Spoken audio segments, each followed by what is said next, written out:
Bum, bum, bum. Come on in here. Come on. Get in here. I know you're scrambling to get your beverage ready. You should have been up a little bit earlier. Now you know, don't you? Well, there are a lot of things that could go wrong today. It's possible, but none of them will matter once you've had the simultaneous sip. Oh yeah, the problems will still be there, but you won't care about them nearly as much. In fact, I often like to look at the world this way. Do you have problems, or do you have insufficient coffee? Yeah, see where I'm heading with this, right? I don't think you have problems. I think you have insufficient coffee. And we're going to fix that right now, although you don't need coffee. Could be anything. But you need a cup or a mug or a glass, a tank or a chalice, a stein, a canteen, jug, a flask, vessel of any kind, filled with your favorite liquid. I like coffee. And join me now for the unparalleled pleasure of the dopamine of the day, the thing that makes everything better. Except the elections, for some reason. It's called the simultaneous sip, and it happens now. Go.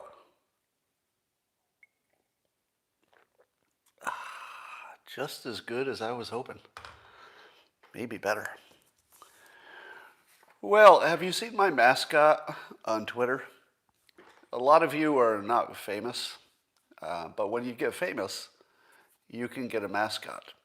Now, excuse me, he doesn't think he's a mascot, but I don't think that's up to him. He thinks he's my critic, who spends all of his days researching old tweets I've made to put them into the comment section of anything I tweet to criticize me. Now, of course, everything's out of context and his criticisms are nonsensical. But rather than blocking him, which would be too easy, because he seems to have dedicated a good part of his day, every day, to just trying to say bad things about me on my Twitter feed. So I decided to reframe him as my mascot. Because mascots are silly and you don't really care what they do. They just draw attention to you. So he's my mascot from now on. And I referred to him as my mascot, and he tried to respond to that with a clever rejoinder. Now, here's the problem. I'm a professional humorist. He's a guy who spends most of his day criticizing a stranger. He can't really compete in this reframing stuff. But he tried, and he's a very entertaining mascot. Now, I've used this reframe before, and it's one that you can use.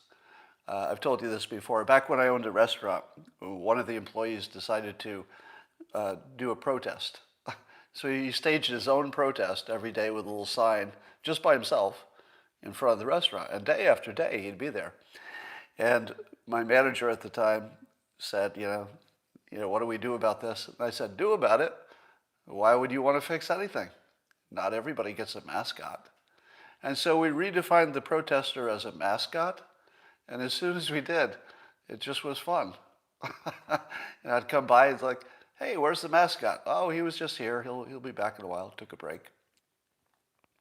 So you can reframe things from problems to mascots. And watch how it stops bothering you. Twitter user Roly Poly had a good suggestion for your job. All right? If you have a boss, here's a good suggestion. You can employ this. And he says in a tweet, he goes, anytime you need to admit a mistake to a boss or a client, bring up this Suez Canal ship disaster. Talk to them about it for 2 to 4 minutes. Get them thinking about how many billions of dollars one person's mistake cost. Then tell them about your mistake. It'll look smaller. Completely. It's just completely true. Now, it's funny, but it's completely true. That would literally work. So Roly Poly's been paying attention. So Joe Biden put Kamala Harris in charge of the migrant crisis. So now she has a portfolio. What do you make of that? Is it because the migrant crisis is a big problem, so you need to put, your highest firepower on that job? Is that why? Maybe. Somebody suggested it's so that that Biden won't have to answer questions about immigration. He'll just refer the questions to Harris. Maybe a little bit. That's certainly a benefit, side benefit. But I have a hypothesis that he hates her. Because can you think of anything that would be a worse job than to be a Democrat and an ex-prosecutor and being put in charge of immigration?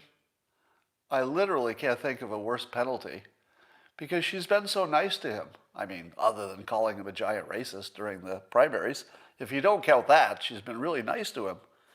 And he rewards her by giving her the one job she can't possibly succeed at.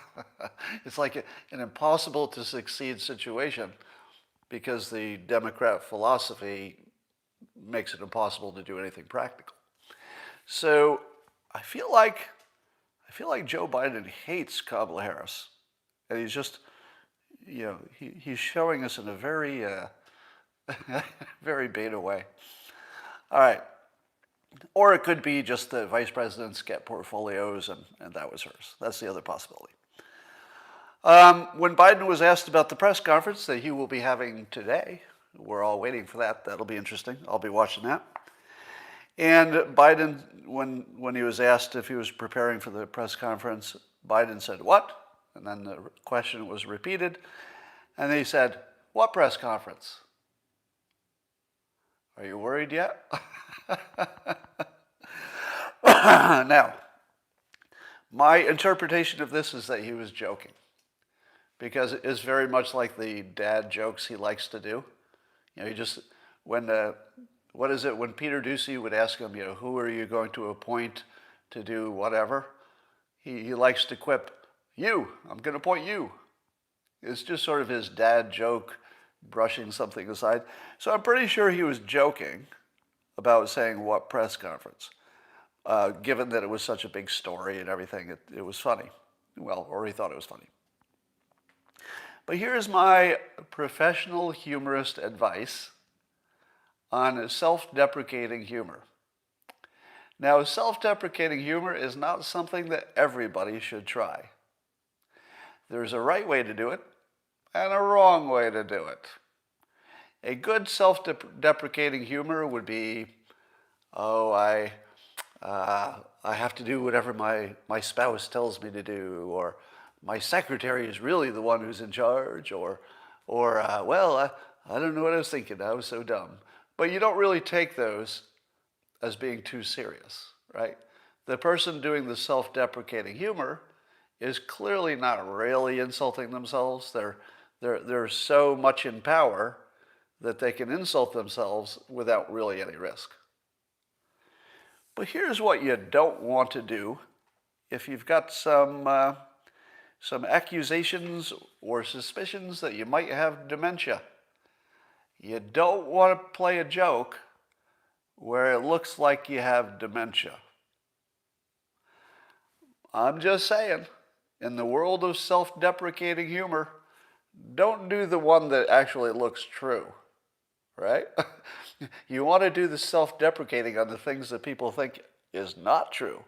So, for example, if they think you're very smart and capable, and they're not going to change their mind about that because of your whole history of being smart and capable, you can do a little self-deprecating humor about the time you messed up. But if they think you have dementia, you don't want to do self-deprecating humor about maybe you do, because that makes you look like you have dementia, because it's not very smart. All right. So what's going to happen at this Biden press conference? How do you think it's going to go? What's your prediction? Do you think he will gaff out? Do you think he'll make such a mistake that it'll be a giant disaster? What do you think? My prediction is he'll do fine. He'll do fine. Because I think the press will be very kind to him. I think they'll ask softball questions.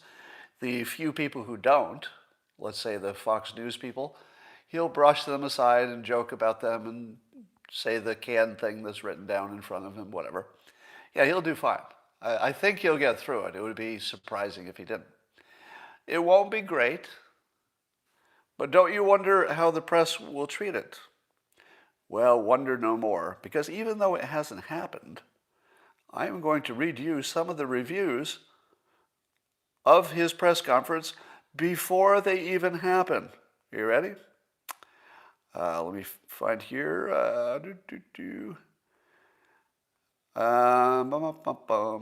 So I asked people to write glowing reviews of Biden's performance today before it even happens, because you could write them before they happen. All right. Yeah, let's see what some of the. So my priming joke was that CNN will report after his press conference, Orange Man bad, but Dementia Man good. World rejoices. Let's see what other people said. Christopher Hill says, in review of President Biden's first presser, join us as we discuss what Donald Trump was doing while it was televised. So nice to have president that doesn't lie. Biden returns civility to press conference. Doesn't shy away from the tough questions. President's favorite food is, it's going to be that kind of stuff. Let's see some more. In a refreshing change of pace, this is Matt Fitzgerald, in a refreshing change of pace from the previous administration, Biden's press conference was a free-flowing exchange of ideas based in confident, mature leadership. I came, and perhaps we all did, at least just a little bit. I should have read that to myself before I read it to you. Biden stumbles, Russia suspected, MSNBC. Country unites around president as he fixes everything. Not the mean-spirit answers we've been accustomed to from the previous administration. He showed an empathy we haven't seen in 4 years. He really cares. So anyway, that was fun. You should read the rest of them on my Twitter feed. Somebody asked on Twitter today, and I wonder the same thing. How long before you can get banned from social media for saying that Biden has dementia? It's coming, isn't it? I feel like that's coming. Although this seems a little bit more like an opinion, so maybe it'll last longer. But now my defense, I've prepared my defense in advance, is that no reasonable person would believe anything I say. I think that's a pretty good defense. So no reasonable person would believe anything I say, so I'm safe. According to Rasmussen polls, Biden's handling of the COVID-19 situation wins a majority approval. I'm starting to think that averages don't make any sense in 2021 if you're looking at political polling. Because if you dig down a little bit, it says 30% of conservatives think Biden is doing a good job on COVID, but 88% of liberals. Does it make sense to average them? I mean, I guess it does. If to find out if you're over 50%, it's useful. But I feel like the concept of an average for the country doesn't make any sense because it's just two different groups. It's like averaging an orange and an apple. Well, the average of an orange and an apple is I don't know what. It's a nothing. There's nothing that's the average of an orange and an apple. So I guess we still have to know what's more than 50% for lots of reasons. All right, so there's more. I feel as if every week is a new Governor Cuomo scandal. And you think they're going to be done, but no, there's another one. Turns out that maybe the governor of New York's brother, Chris Cuomo of CNN, may have had some special access to testing and stuff when he had his coronavirus infection. Now, how much do you care about that? Do you care too much that the governor's family gets a little extra resources during a pandemic? I get the point. The point is crystal clear that, people shouldn't be jumping to the front of the line. But I got to tell you, of all the things I could be bothered about in the entire world, I don't really care about a politician taking care of their family. Do you? Is that the thing you're going to worry about? Now, if it had been a lobbyist, I think I'd care a little bit more if a lobbyist did it. But are we really going to get down on people for taking care of their family? Really? I get it. I get it. He shouldn't have gone to the front of the line, slapping the hand. But I feel as if you could even make an argument for it. That the reason we have security for our leaders, but you don't get security, the reason that they get a private plane if they're leaders, but you don't get a private plane, right? So we do say that our leaders should have some special, I wouldn't say rights, but special treatment because their influence, is leveraged, on all of us. So you want to make sure that the leaders are the most effective they can be in a way that doesn't apply to the rest of us. And I think if a leader has some problem in the family, and he's got a brother that's maybe in his ear, that making that problem go away is worth something. Hey, I'm your brother. Give me some testing. I'm trying to run the state here, but I'm your brother. Give me some testing. Seriously, I'm trying to run a state, but I'm your brother. Give me some testing. All right, just give him some testing.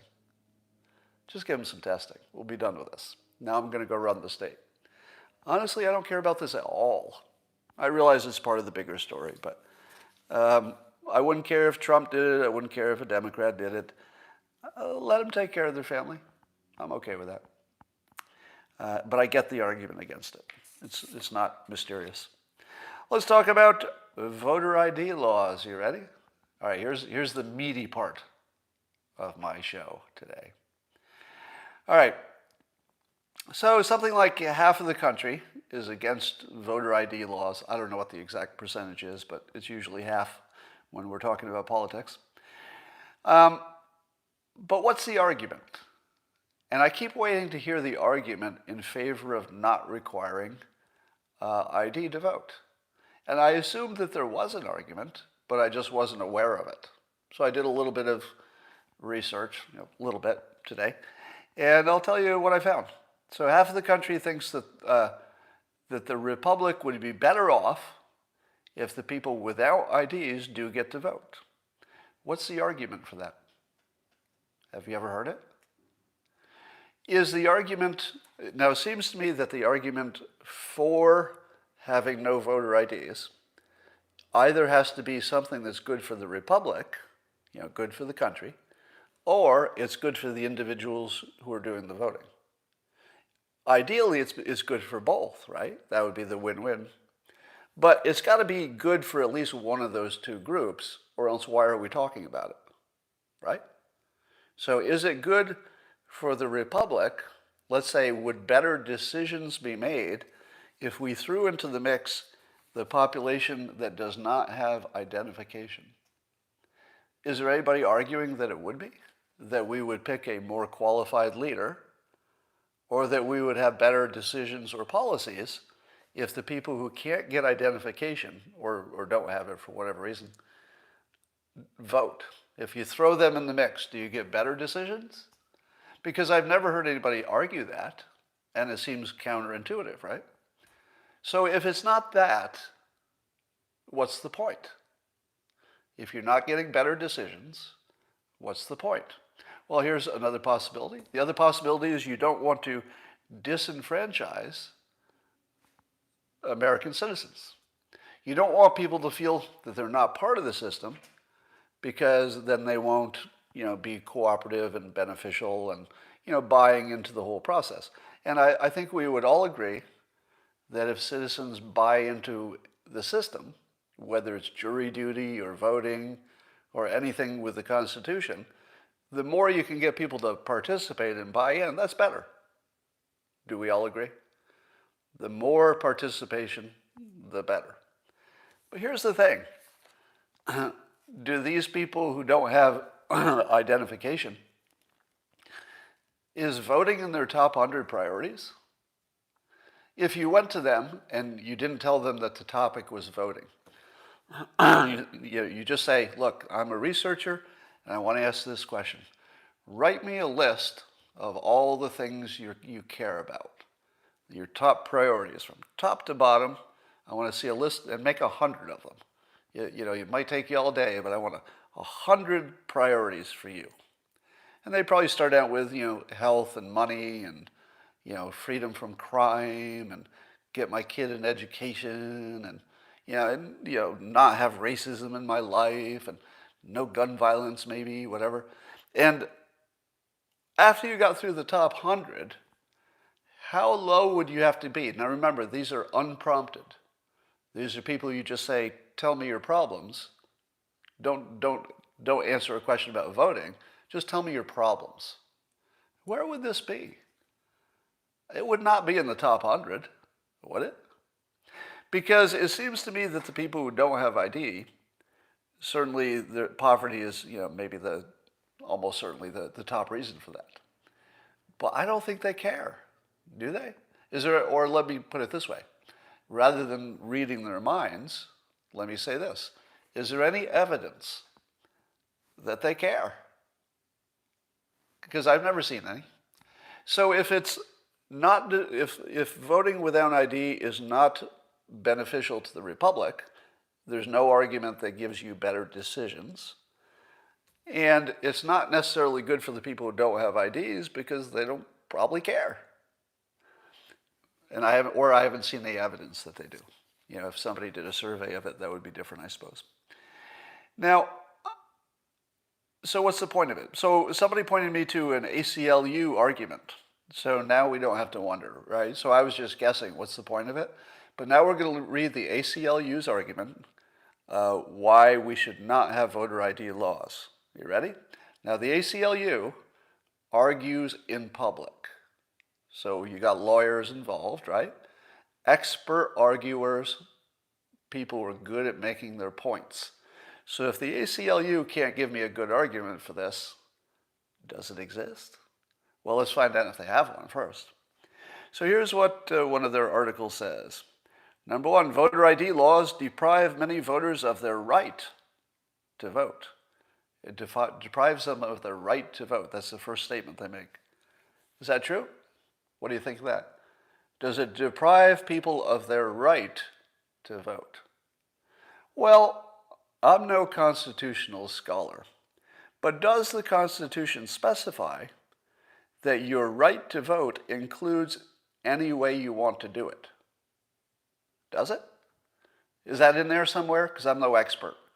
But does the Constitution say you have a right to vote, and by the way, any way you want to? No restrictions.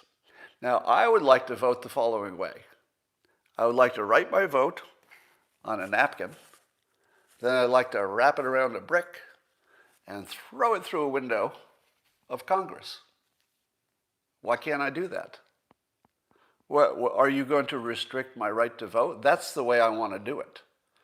Now, some people want to do it without ID, or maybe they don't have a choice because they don't have ID. But does the Constitution guarantee me a way to vote that I want to vote?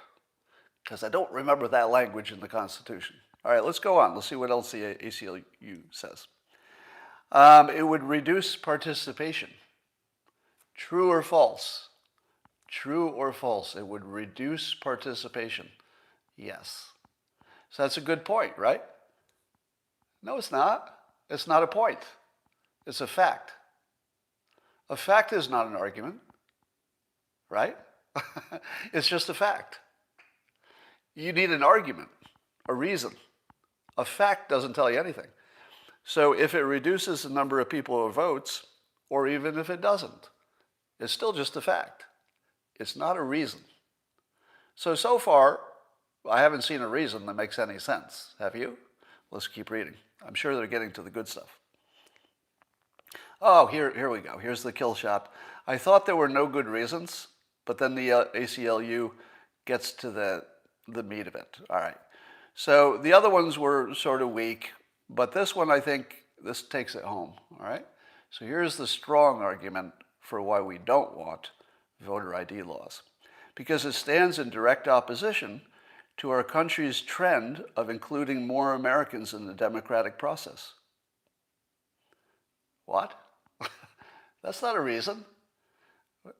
Is there a reason that we can't stand in direct opposition to a trend? Was that in the Constitution? Oh, hold on, people. Hold on. Oh, stop what you're doing. Stop what you're doing right now. I feel that some of you are doing things, I don't know exactly what you're doing, but I feel that some of you are doing things that are in opposition to a trend. Well, that's no good. Stop it. Don't be opposing a trend. What the hell kind of reason is that? And if you think that I'm getting to the good reason next, that was it. That was the argument. It opposes a trend. That's not a reason. There's some implication that people have a constitutional right to vote in any way they want, with no restrictions. I don't believe that's in the Constitution. And it reduces the number of participants. That's just a fact. Do you know what else reduces the number of participants? Not letting, let's say, Russian citizens vote in our election. I don't think that's fair. Because if you don't let Russian citizens vote in your election, aren't you reducing the participation? So these aren't even reasons. And here's the persuasion lesson I'll put on top of this.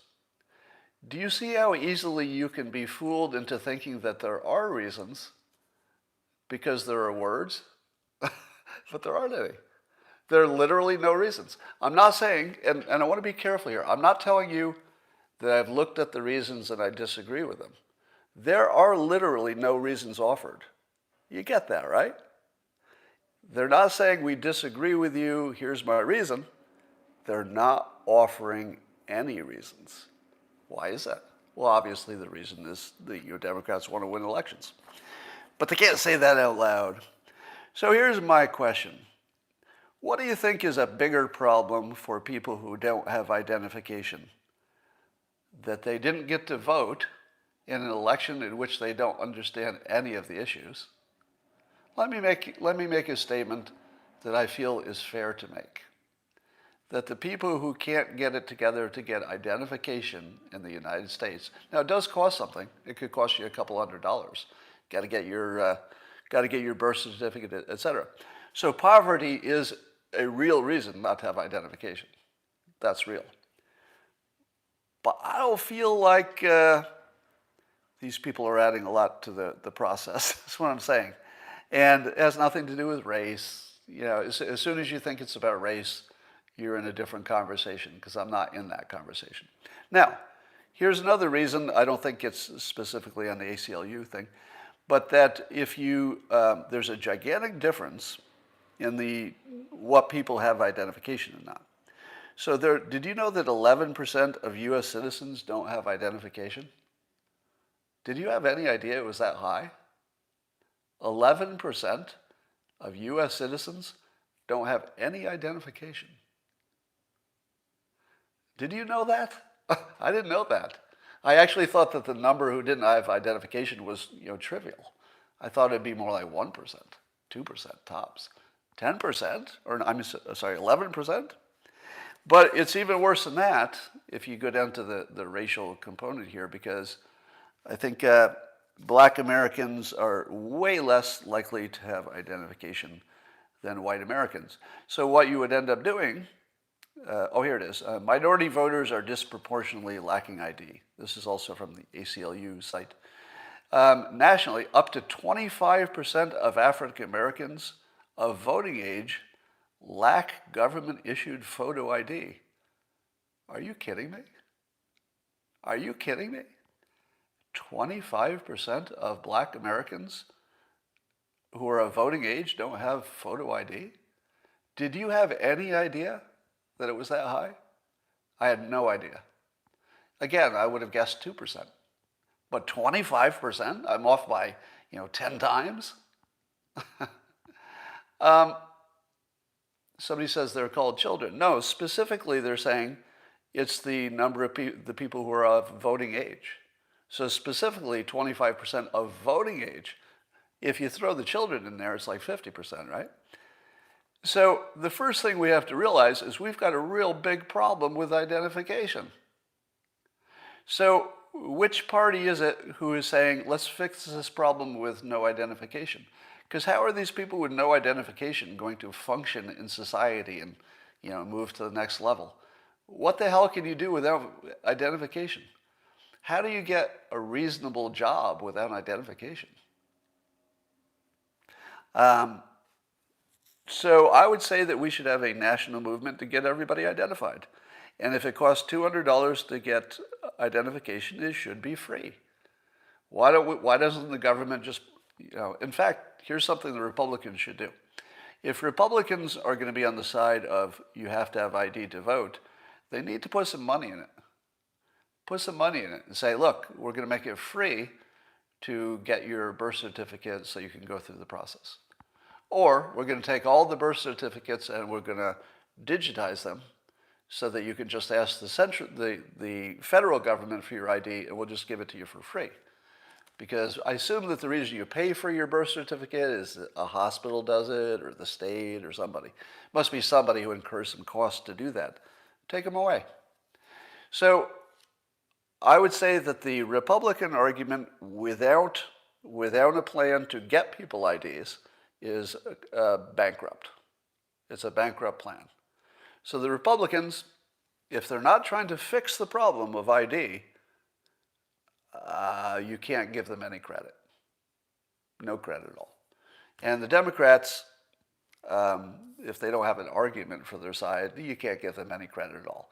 So you have two sides of this argument, neither of which are doing the minimum to serve the public, in my case. In my opinion, neither the Republican or the Democrat side is doing the minimum to serve the public on this question. Because both of them should be saying, at the very least, let's get everybody ID. Separately, we can talk about needing ID to vote, but why aren't we solving this problem? Why do we talk about this year after year? They should be free to get identification in this country because the government requires it. Let me put it another way. If the government is going to charge you to vote, the government is broken, right? You got to fix that. Why are people being charged to vote? Indirectly, because you would have to pay money to get ID and you need ID to vote. So, now the argument is that the current situation, if you don't have voter ID, it would cause fewer black people to vote. It would disenfranchise more black voters than other kinds of voters, and therefore is racist. But here's the problem with that. It's a racist outcome. It's not necessarily racist by intention, although clearly there are racists in the world who do have those intentions. But everything is racist by outcome, isn't it? Can you think of any government, anything, that doesn't have a racial outcome that some group gets more or less than the percentage of them in the country? There's nothing like that. So to say that this is a problem because it gives you an uneven racial outcome, that's not a reason. Because everything has that quality, literally everything. There's nothing that's big that affects everybody that doesn't affect them disproportionately, if only because of difference in economic situation. So it's not an argument, it's just a fact that people would be disproportionately affected. And I don't agree with that. I don't think I would like to have more representative government, but we're not going at it in any kind of responsible way. The responsible way would be to get everybody some ID for free. That would be the way to do it. All right. I saw an article in a publication called The Insider, and I don't know what to trust here. But I'm going to give you something they said, and give me a fact check on this. It says the number of mass shootings in the U.S. this year has already reached 103 as of March 22nd. Do you believe that? Do you believe that there have been 103 mass shootings this year already? Now, I suppose it depends what you call a mass shooting. I think it means if somebody opens up at a party and 2 people get killed, or there's, let's say, a drive-by shooting in which 2 people get killed by the drive-by shooting. I don't know how many people have to die before it's mass. Is there a definition of that? What makes it mass? If it's 2, is that mass? Is it 3? 4 or more, somebody's saying? Somebody says it's greater than 1. But if anybody knows what that number is. Anyway, I don't believe this at all. And in order to believe it, I'd have to see a lot more information on it. Here's some shocking news. This is out of Sky News. So there's a 2017 study that found that sperm levels among men in Western countries has dropped by more than 50% over the past 4 decades. And they examined 185 studies involving close to 45,000 healthy men. So remember, they're all healthy. Somebody named Dr. Swan believes that at this rate, men will be unable to produce viable sperm by 2045. What do you think of that? So basically, it's the end of civilization. Now, of course, there will always be some people who can. In China, for example, we could have Chinese babies. So we could get sperm from China in 2045, because they'll have plenty of it, but we won't have any. And then we could just, since the women will still be fully functional, apparently, we can just get them impregnated with some of that sperm from China. And there you go. So there's your future. China wins. Now, the first thing is this study true? Do you believe that it's true that men's sperm levels have dropped? I think so. I would think so. Because I would also think the drop in testosterone is probably related, or at least have the same cause. Am I going too far into the medical unknown where I should not even be talking? And nobody here should believe anything I say about medicine or health. But I don't know. I don't know if I should worry about this or not. Well, I won't be here, probably. I'll be, by then I will have evolved into pure software, so it's not going to be a problem for me. Yeah, I would say observationally, this is one of the filters that you should use.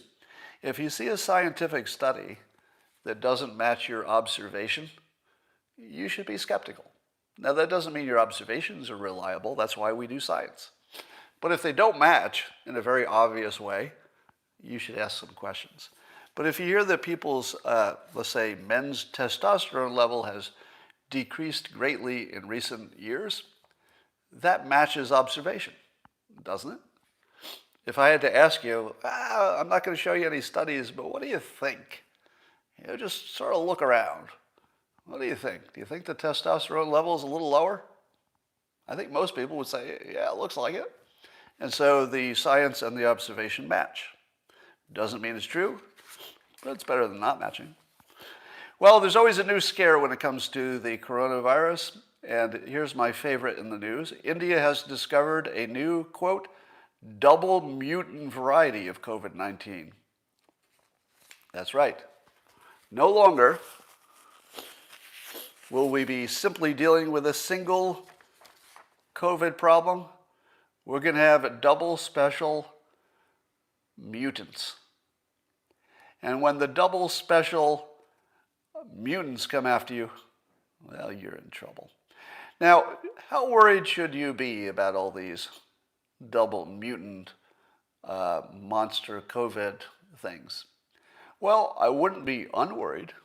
It seems like a reasonable thing to be worried about. I would expect that most of these will be susceptible to the virus or to the vaccinations, etc. But I will just add this to the story. The only thing I want to add to the story is this story would have happened no matter what. So if you say to yourself, uh-oh, there's a story about a double mutant variant, do you say to yourself that now I should worry about it? Well, maybe. But I would submit to you that there always was going to be this story, and maybe not with the same words, but there's a guarantee because of the nature of the press and the media that they needed to find the extra scary thing when the scary thing was starting to diminish. So that the nature of the press guaranteed this story would exist, but what is not guaranteed is that there's any substance to it, or that you really need to worry about it. So to make yourself feel better about these double-mutant variants, which sound pretty scary, just know that the story would have been here whether there was any danger or not. All right. And that is just about what I want to talk about. I'm going to look at your comments for a moment here.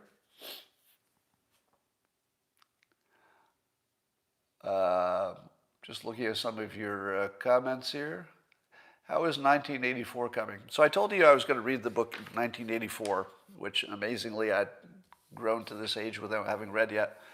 And I bailed out. So I'm not going to finish the book because it's unfinishable.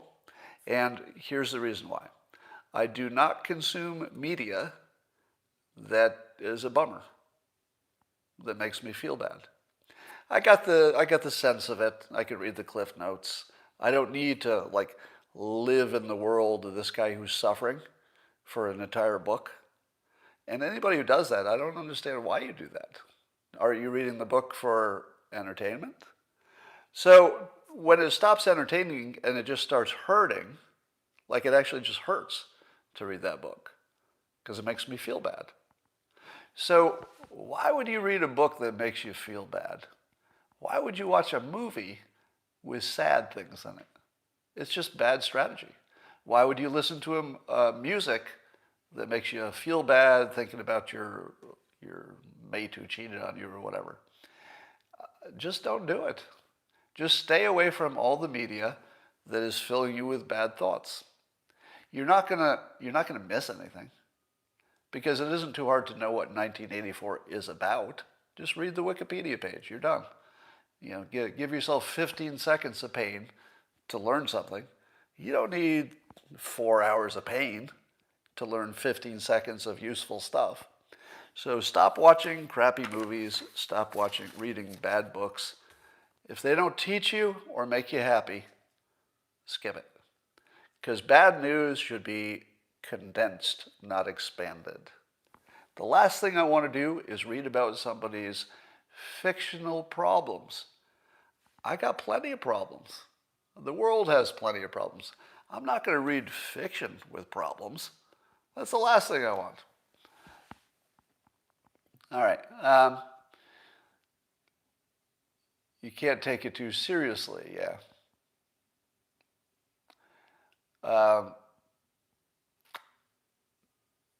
What are your best systems? Well, you can see some of my best systems in my book, How to Fail at Almost Everything and Still Win Big. But diet and fitness are probably the top of the pile. If you get your diet and fitness right, pretty much everything else is going to work out better than it would have. Your happiness, your quality of life, your ability to get jobs, your ability to just physically feel good, your ability to attract a mate. If you get diet and fitness right, there's a whole cascade of good things that happen after that. So those are my two most important systems. I will do a micro lesson on both of those. They're both individual chapters in my book. Now, the difference between a diet and a system is pretty big, right? A diet, you usually just try to, eat differently and use your willpower and stuff like that. Whereas a system is something that you do every day that just makes it easy to lose weight or to maintain the right weight. So if you have a system, you're not really working. The system does all the work for you. If you have a diet, you're doing all the work, which is why it doesn't work. People are not successful with diets, but you can be successful with a system. I gave you this simple example, but if you haven't heard it, one of the systems I use for diet is I don't keep bad food in my house. So I take advantage of my own laziness that when I'm hungry, I'm going to eat something that's already in the house, and none of it's bad. Now, that's just one thing. It's not the whole system, right? You need a number of these little systems to add up to a bigger system. But it's not easy. How hard is it to eat something that's already in the house? There's no effort. I just pick it up and eat it. And that's it. And then I've participated in a diet, but I didn't do anything. I just picked up what was in the house and ate it. That's it.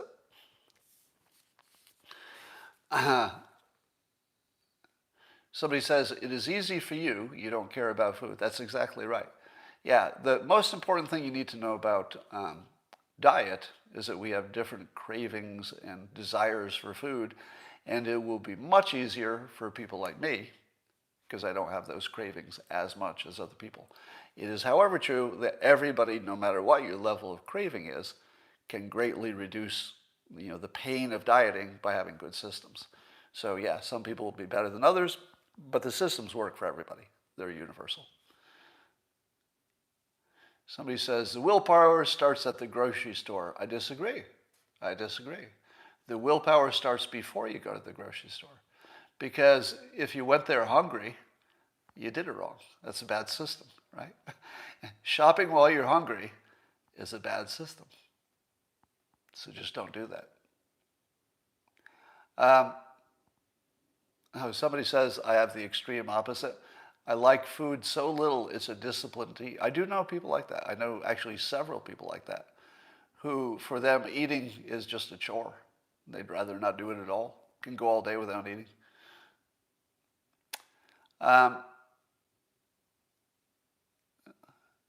Hungry and stoned, not a good combo. Yeah.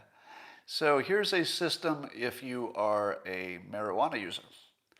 Marijuana users know that they get the munchies and they eat a lot. So what would be a system to reduce that? And I'll tell you my system, and it works every time. Just use mouthwash immediately after you smoke, if you're smoking actual smoke.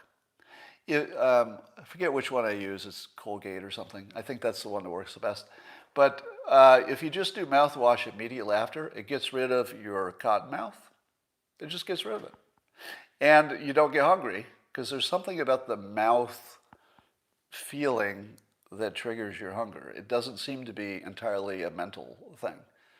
So brush your teeth, use mouthwash. You won't even think of eating. It just won't even be fun. Somebody says Joe uses Listerine. I don't know if it's for the same purpose. Pot smokers have low T. I don't know about that. Financial literacy tips. Financial literacy tips. Have I not done a micro lesson on personal finance? I think I did that within the Locals platform. So that's $7 a month to subscribe.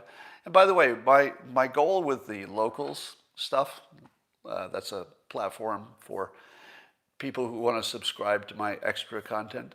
I try to make sure that if you're paying $7 a month for my content, that you always get way more than $7 worth of useful life benefit. So that's what I'm trying to do. It's not just going to be for some laughs. You're going to get some practical stuff every month that when you say to yourself, was that worth $7? You'll just laugh. Because you say, 7? I would have paid thousands for that. But I got it for $7. So that's what I'm shooting for. Most people who are subscribers, and there are thousands of them now, are saying it's worth it. They're saying it's worth it. All right, somebody says, you've lost me, Scott. Maybe I have. I don't know that somebody's asking about Periscope going away. My understanding is that something's getting folded into Twitter itself. I don't know if it's going to be Periscope-like. I don't know. So I don't know any details of that. Someday, if this isn't here, just go to YouTube and Google me, and I'll pop right up. So you can find me on YouTube. And by the way, also on Rumble. So every time YouTube demonetizes me, I do a commercial for Rumble on Twitter. I've only done it once yet, but that's my new system. So if I get demonetized for reasons that I think are unreasonable, which I think all of them are, then I'll just do a commercial for Rumble every time. and you can find my stuff there. All right, that's all for now, and I will talk to you tomorrow. All right, YouTubers, I usually give you a little extra. You want a little extra? Talk about the sim. I think I talk about that too much. How should we develop people's financial literacy? Well, some of you know, some years ago, I created I think it was 9 points, just 9 bullet points of what you needed for personal finance. And those 9 bullet points are the whole show. Because every one of those bullet points you could kind of easily just Google to find out more about it. You just need to know what the order is and what the priority is. So, for example, among the 9 tips, I would tell people to, if they have extra money beyond their expenses, to open an account at, say, Charles Schwab or a discount broker. Now, if I don't give the details about how to open an account at Charles Schwab or a discount broker, you can just Google it. So just knowing that you should do that is kind of all you need, because you just Google it. It very easily will tell you how to sign up. Likewise, if I tell you that you should have let's say I tell you you should have a 401k, and you don't know what that is, just Google it. And you'll say, oh, it's one of these, something from my employer. Ask your employer if they have one of those. You probably already know. But you could ask them. They say, no, we don't have that, or yes, we do. Here's how to sign up. So it's very easy to have financial literacy. You need about 9 bullet points, and you're done. Because the way I organize them is you do them in order. So you wouldn't have to work on all 9. You work on the top one. The top one says, pay off your credit card. What else do you need to know? That's it. Pay off your credit card. Don't buy stocks until you pay off your credit card. Don't do anything financially until you pay off your credit card. And it's really easy because that's your highest interest rate. You couldn't possibly make that much money in the stock market reliably. You could, but not reliably. So somebody's saying, where is it? Google my name and personal finance list or something. It should pop up. It's all over the internet. It's in a number of my books as well. Oh, I see somebody's listing the list in the comments here. So, believe it or not, it's actually easy to teach people personal finance. It's literally 1 page, and they just have to, tack it to their wall and work on the top one and just work their way down. Very easy. None of it is complicated in the least. Did I check out Decentraland yet? I did not. I figure I can tell from the name of it what that's all about, but maybe I'll look into that. Are the WEN tokens any good anymore? They're still trading. Their value is low because the underlying company doesn't exist, but they live forever. They can't go away because they're part of the blockchain. And there is a new app under development that would use them as its token. So anything that creates a demand for that token can increase its value. So in fact, anybody out there who wants to start an app and just use a token that already exists could do that. Struggling to understand financial jargon, ? Yeah, that's a good point. But everything that's financial jargon is easy to Google, right? When you come into the word, just look it up. Next word, just look it up. You'll get there pretty quickly. There's really not a lot of complexity to it. The reason that finance seems so complicated is that the number of things you could know is gigantic. The things you could know is just huge. The things you need to know, to have 100% of everything you need to know, is just like this pinpoint of all the things you need to know. Because if you understand diversification, if you understand how to diversify your portfolio, and you know how to open a Charles Schwab account, and you know that you want to pay off your debts that are high interest rates first, you're almost completely done. You're almost done. I mean, that got you to 90% of everything you need to know, and it took me 3 sentences.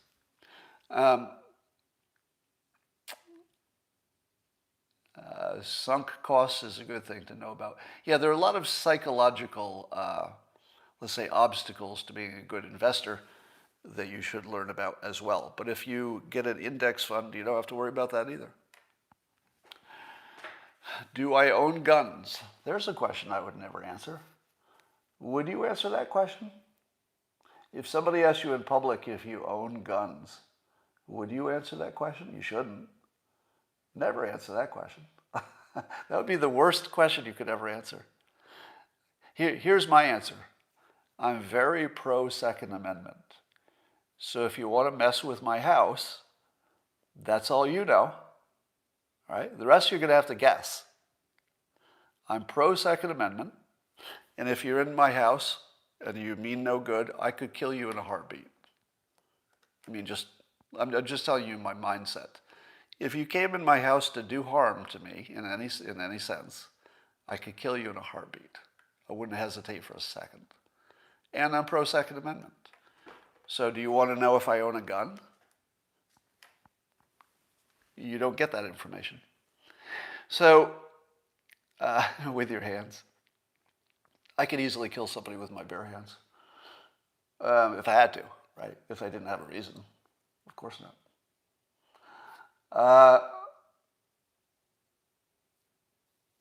Let's talk about NFTs. I'm seeing a lot of questions there. So y'all know what NFTs are? It's a digital art that, because it's attached to the blockchain, you can show that you have an original or one of the originals.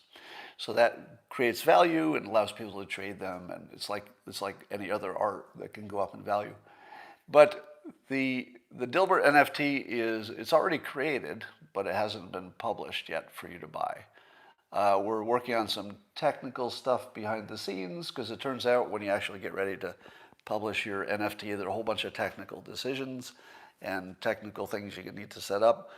One of them is to allow you to buy it with US dollars, as opposed to having to have, let's say, a Bitcoin to even buy the NFT. So part of the reason it's taken me a few weeks is we just got things set up so that you'll be able to buy it with just regular money. And you don't have to have crypto to do it. Do I own a gun safe? I'm not going to tell you if I own a gun safe, if I'm not going to tell you if I own guns. Do I own swords? All right, that's all for now. And I will talk to you later.